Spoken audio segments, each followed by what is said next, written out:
Doctor, you hit on the third leading cause of death in the United States, and I'm sure most of us could figure it's either heart-related or cancer or diabetes, things like that.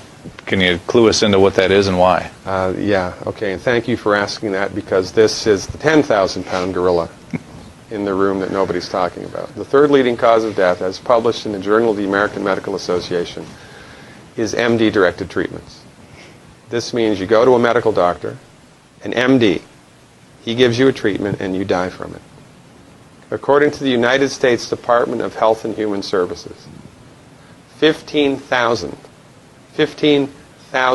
Medicare patients a month are killed by MD treatment, and nobody goes to jail. A handful of terrorists fly 2 planes into the Twin Towers. 3,500 people die and we go to war. But 15,000 people a month are killed by medical doctor treatments, and we don't bat an eyelash. This is because we have been, I don't want to say brainwashed, that's not the correct term, but we have been, for the last 100 years, kind of led into this false belief. You know, I think it was Marcus Welby that started it, that the medical doctor is king and knows everything about everything. And really, you need to just shut up and follow your medical doctor's advice. Most people in the United States have no idea at all of the history of the evolution of medicine in the United States. In the early 1900s, it was a relatively level playing field between the chiropractors, the osteopaths, the homeopaths, and the MDs.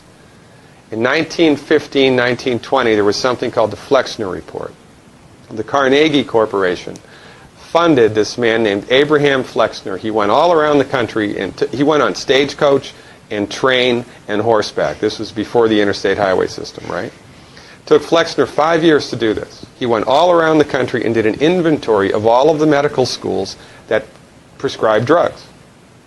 He brought the list back to the Carnegies, who owned drug companies, and then the Carnegies and the Rockefellers gave millions of dollars of free money to the medical schools and hospitals in the United States that were prescribing drugs. That was the beginning of the end. After the Flexner Report, there was no more level playing field in the United States. And the MDs started a juggernaut that's taken off. Most people in the United States think that the predominant medicine here, MD-directed pharmaceutical medicine, we think that those guys are top dog because their therapeutics are better than the homeopaths or the naturopaths or the chiropractors. It's not. They're in the driver's seat because of political and financial coalitions that were built at the turn of the century that most people have no idea of at all. And it's a gigantic problem. And I mean, it's crazy, right? It's the third leading cause of death. And yet, when the government makes noise about messing with people's insurance, everybody freaks out. Mm-hmm. And that's a whole other thing to talk about, isn't it? Because what is medical insurance? When you buy medical insurance, what are you doing? You're betting that you're going to get so sick you will not be able to afford it. Mm-hmm. Right? Yeah. Right. And then, so you pay good money every month to gain access to a system of medicine that's the third leading cause of death in the United States. We need our heads examined, quite frankly. That's why we give, Dr. Wallach and myself collectively, we give 400 free lectures a year. And we're building a grassroots network because people don't know this. I mean, people, I come to my lectures and they look at me and say, couch potatoes live longer? Medical doctors, the third leading cause of death? You know, what's going on here?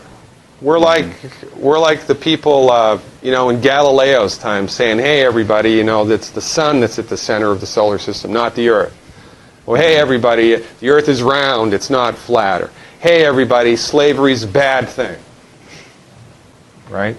This is we have a social agenda here. Why do we have a social agenda? Because people are suffering needlessly. You wouldn't believe, as God is my witness, you would not believe the things that I've seen people recover from in holistic medicine. The body's ability to fix itself is remarkable. And most of the time, all that the body needs to do that is the raw materials that it needs to do that.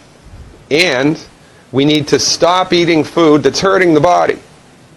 You know, if you put diesel fuel in an unleaded engine, even if it's a brand new Ferrari, it's going to run like crap if it runs at all. And there's nothing wrong with the car, it just had the wrong fuel. It's the same with the human body. You give the human body the raw materials that it needs, clean up the diet, Superman, Superwoman. And you know, if you don't get to super status, then at least your blood pressure normalizes, at least your arthritis goes away, at least your anxiety and panic attacks go away, and you can sleep through the night.